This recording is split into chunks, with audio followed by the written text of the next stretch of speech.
আসসালামু আলাইকুম সম্মানিত গাইস, আজকে আপনাদের সাথে এমন একটি ভিডিও শেয়ার করব। আপনারা ভিডিওটি শেষ পর্যন্ত দেখবেন। আর মানুষ কিভাবে শিরিক করে আর শিরিকের দিকে ধাবিত হয় তা আজকে আপনাকে বাস্তবে একটু দেখানোর চেষ্টা করব। আর যেই ঘটনার সাথে আমি নিজেও জড়িত ছিলাম সেটার জন্য আমি অনেক খারাপ হয়েছি, আমাকে অনেক কিছু বলা হয়েছে।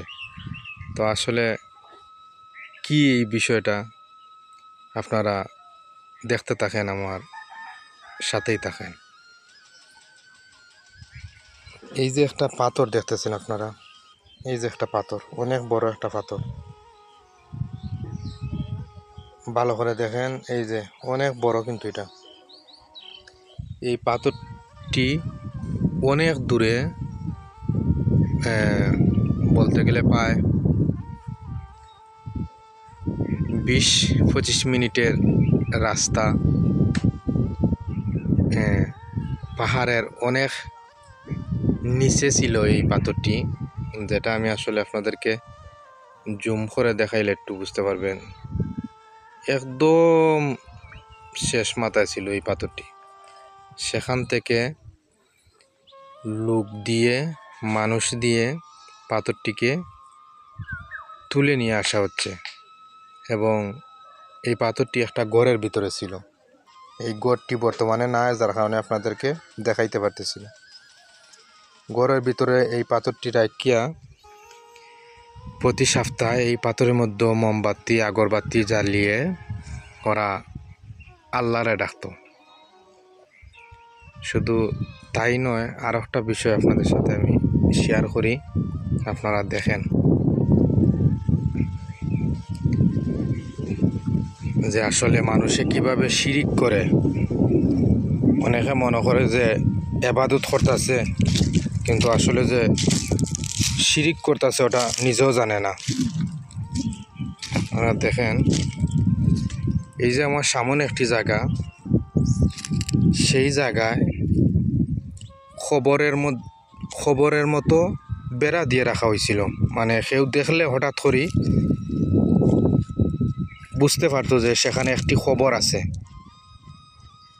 হয়তো কোনো মানুষকে সেখানে দাফন করা হয়েছে। আসলে সেখানে কোনো মানুষ ছিল না, কোনো কিছু ছিল না।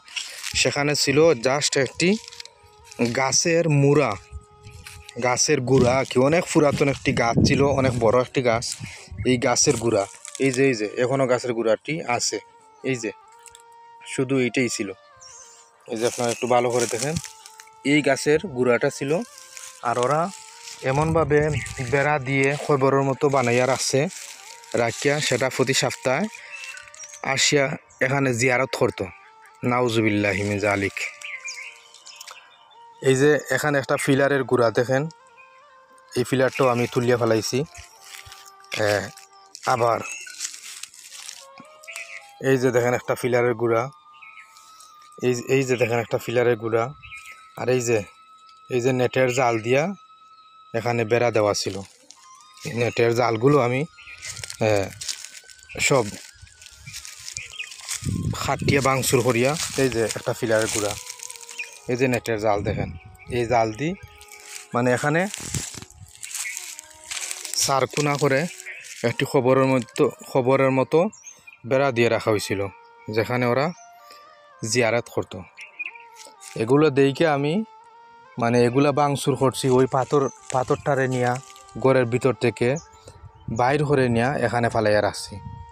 সেজন্য মানে আমাকে অনেক দোষারোপ করা হয়েছে, অনেক কিছু বলা হয়েছে। আসলে আপনারা একটু বলে যাবেন যে এই কাজগুলা যে আমি করছি সেগুলো আসলে ভালো করছি না খারাপ করছি, আপনারা একটু কমেন্ট করে যাবেন। আর এই ধরনের শিরিক কাজটা কি আমরা সবাই সতর্ক হয়ে থাকবো, সাবধান হয়ে থাকবো। আল্লাহ তাআলা সবাইকে হেদায়েত দান করুক, সবাইকে বুঝার মতো তৌফিক দান করুক। ভিডিওটি অনেক লম্বা হয়ে গেছে, সেজন্য আমি আন্তরিকভাবে দুঃখিত। আর ভিডিওটি ভালো লাগলে শেয়ার করে সবাইকে দেখার সুযোগ করে দিবেন। ধন্যবাদ।